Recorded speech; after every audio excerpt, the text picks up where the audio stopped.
the upper one is called systolic, and that's the pressure when the heart is beating. You know, the heart is is an elastic organ, and it beats 24 hours. Any day the heart goes on break, then that individual may have problem that has to do with the cardiovascular system. So the heart is one of the organs that works, that does not have any break. It functions non-stop. That's the way God have designed it to work. Then emotional excitement and muscular exercise, when you go for exercise, also tend to make the blood pressure to rise a little bit. And then the blood pressure, especially the diastolic, is highest when you are in standing position. So there's a difference when you check it while standing, while sitting, and then while lying down. It tends to be lower when you measure it while lying down. Next slide.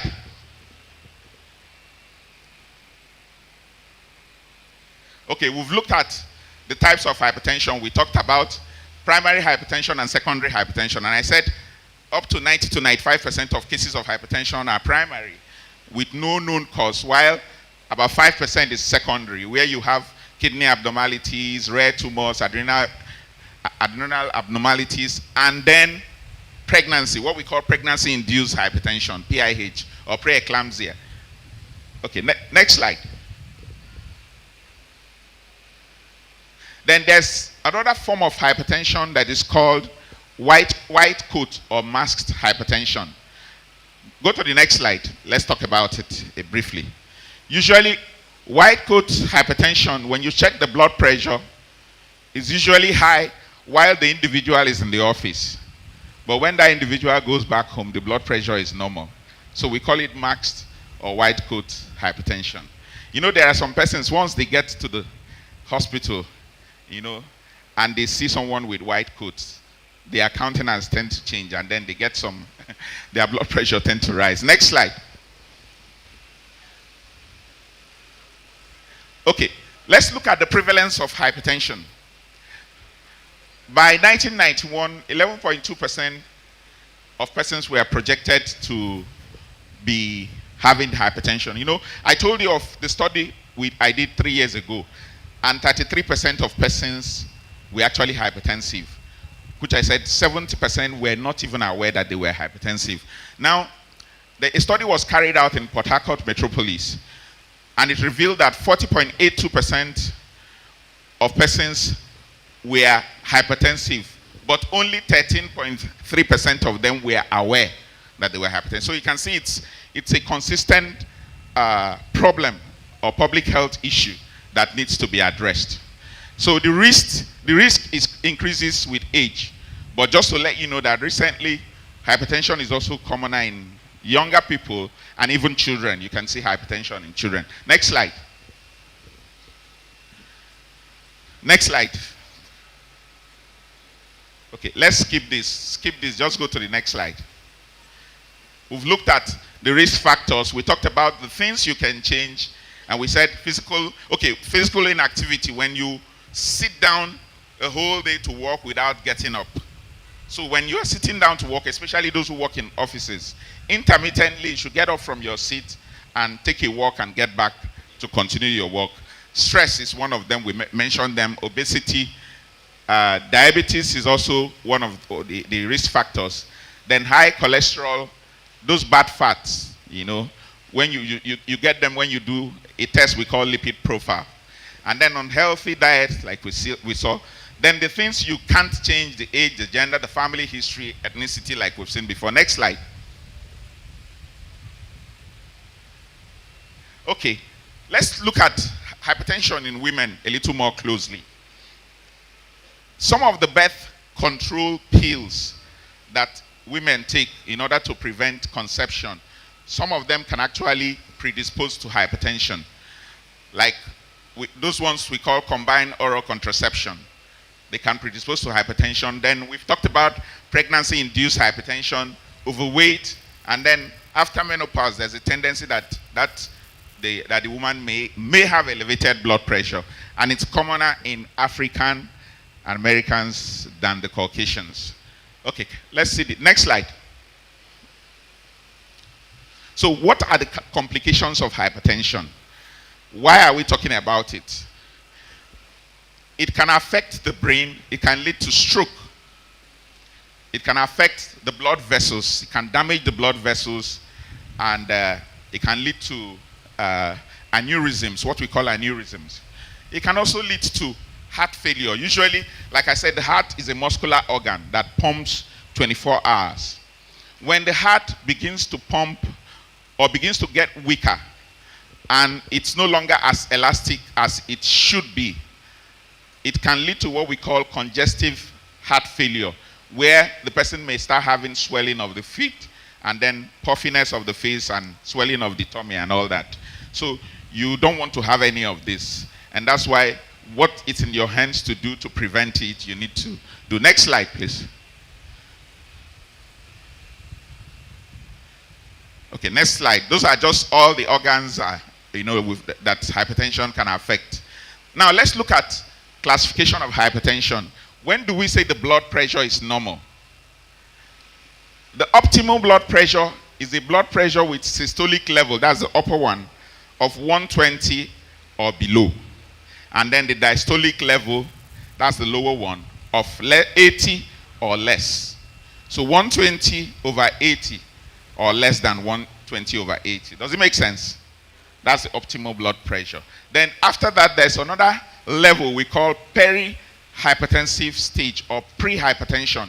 That pre-hypertensive stage, blood pressure is between 120 to 139 for the systolic, the upper one, and then 80 to 89 for the diastolic, the lower one. And then the next one is what we call stage 1 hypertension. For stage 1 hypertension, the blood pressure is between 140 to 159 for the systolic, and then 90 to 99 for the diastolic. And then stage 2, blood pressure of above 160 and then above 100. Next slide. No, next slide, we'll look at it. Yeah, next slide. Okay, stroke is one of the complications of hypertension. And there's a clip that we would have looked at. I don't know, that clip seems to be, okay, we've not reached the clip. So, stroke was discovered by Hippocrates. That was around 460 BC. The first description was that of paralysis. It was captured as apoplexy. And then it was thought to be a spiritual attack. You know, sometimes there are some medical things some people call spiritual. I know that there are spiritual attacks, but sometimes there are some things that, you know, that these one are medical terms, especially if you have some knowledge of medical science. Now, it was described as a witch theory, you know, that is being attributed by people offending the goddesses, small god. Next slide. That was how stroke was described then. And then what happens in stroke is when there is an interruption to the blood supply to the brain, there's an artery called artery of Charcot. So it's a very important artery. Whenever there's an interruption in that blood supply, it can lead to two types of stroke, either hemorrhagic, when the person bleeds into the brain, or dry stroke, when it's being caused by an embolus, maybe something blocking it, or what we call plaque, which might be gotten from bad fatty food that, you know, people consume. Next slide. So hypertension is the most important and treatable risk factor for all types of stroke. So most times is being caused by untreated or unmanaged hypertension. Next slide. And then just to let you know, it's a serious problem that has to do with both economic, social, and because if someone has stroke, it impacts on everyone that is associated with that person, especially the immediate family, because that they tend to be dependent. So there are several types of stroke. We have the cerebral infarction, what we call thrombotic or embolic, and then we have hemorrhagic, like we said, And then there is what we call transient ischemic attack.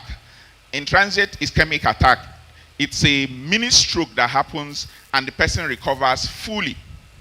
It can happen, when somebody is very excited, at the peak of excitement. It could happen. Next slide. So stroke is relatively very common. 1 in 6 adults, with hypertension may develop stroke. There is a test called cardiac risk assessment. Usually, it's expected that at least once in a year, you should have time to go for a comprehensive medical check. One of the tests that can be done that the hospital will do when you go for a comprehensive medical check is what we call cardiac risk assessment. Cardiac risk assessment gives the doctor an idea it gives the index of suspicion if that individual is likely to have stroke in the next 10 years. So it's a very important test that can be done. Next slide. So the risk factors are for stroke. High blood pressure is there, high blood cholesterol, heart disease, diabetes, overweight and obesity. And then if someone have had TIA, transient ischemic attack, if someone have had TIA, then that individual need to take precautionary measures. Make sure make sure that person goes for a check regularly, to ensure that there is no repeat, because the repeats usually can be very fatal. And then sickle cell disease is one of the risk factors. Next slide. Alcohol intake, tobacco, lack of physical activity, poor diet, age and gender, family history, and then ethnicity too. Next slide. Okay. Act fast are the first sign of stroke. What are those first signs? Everybody say facial. Everybody say arm. Everybody say speech. And then time. Now, when you notice that there's a drooping of one side of the face for an individual, that's one of the commonest signs. And then the arm, if the person is unable to lift the arm, for someone who ordinarily moves the arm, is also one of the early signs.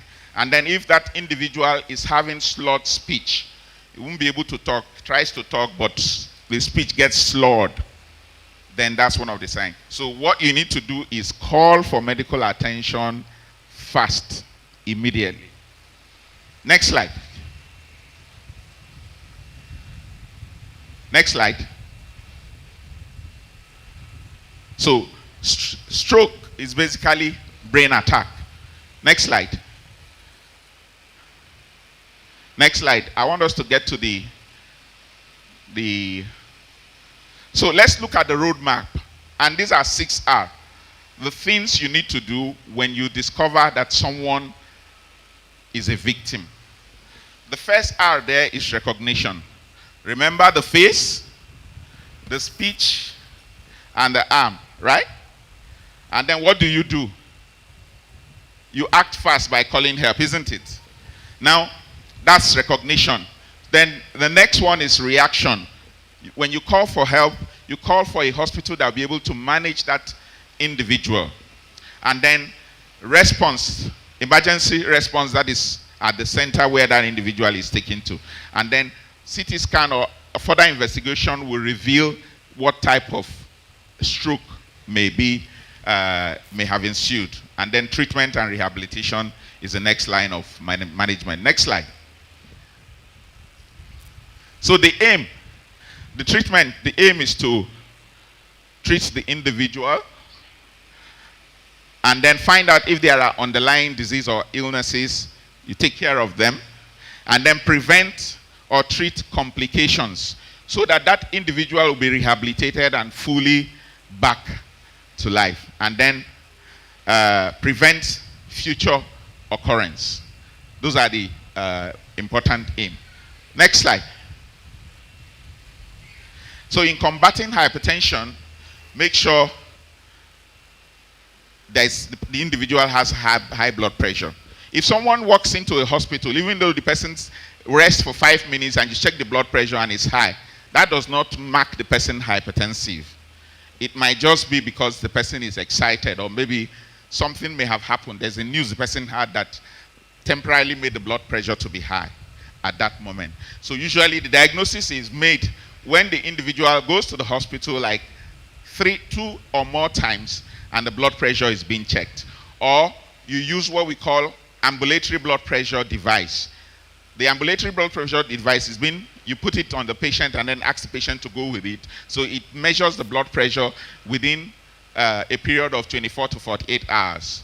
And then that record gets back to the hospital so they can assess it to know if the blood pressure is actually high or not. And then look for the cause of the high blood pressure or for the risk factors that are associated.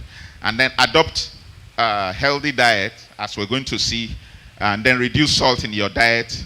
If you smoke, quit smoking. If you don't smoke and you go to places where they smoke, you become a secondary smoker. So you also take note of that. If you drink, you also need to quit alcohol. Next slide. And then cut down the level of caffeine for those who are addicted to coffee. There are people that are addicted to coffee, so you need to cut down on the level of your caffeine intake.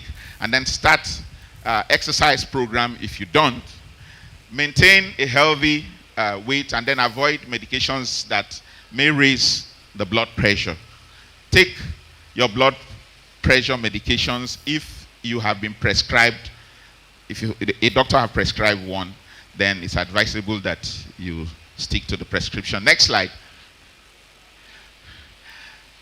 High blood pressure is a lifelong disease.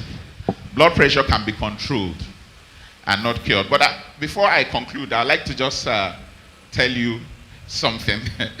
My mom used to be hypertensive. I'm telling you from the point of the fact that I'm a doctor and I'm a Christian. My mom used to be hypertensive. Thank you. My mom used to be hypertensive. My mom she's going to be 81 on the 28th of February. So she has been on drugs. But we noticed that after some time, her blood pressure became normal. So the doctor who was seeing her several times said that there is no need to give her hypertensive drugs. And where my mom stays, she had the privilege of being seen by a doctor or nurse like every day. So, and from that time till now, it's over 10 years. My mom have not taken antihypertensive. God healed her completely. So it's just to let you know that there's also a place of God healing you divinely from every hypertension. So thank you very much for listening.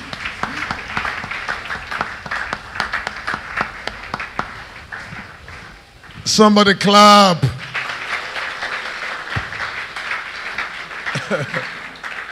Doctor, thank you for giving it to us free. We appreciate it. Somebody clap for doctor. You know, one day I think, is it last year or last year, I felt that I need to meet a doctor. I just felt.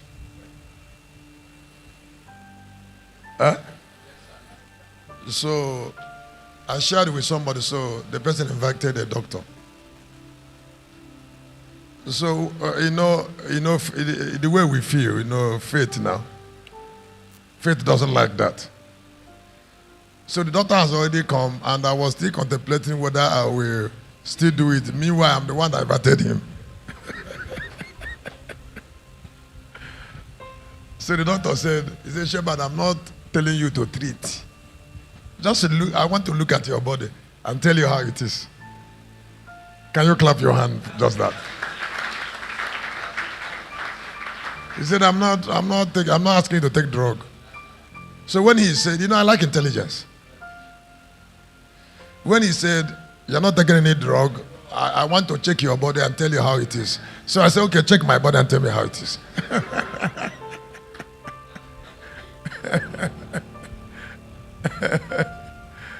Praise God. Doctor said if you go to where they are smoking, you become a secondary smoker. Thank you, doctor. That means we can't go to some places. Amen. I want the regional pastors, please, before before night meeting, I would like you to submit to me the names of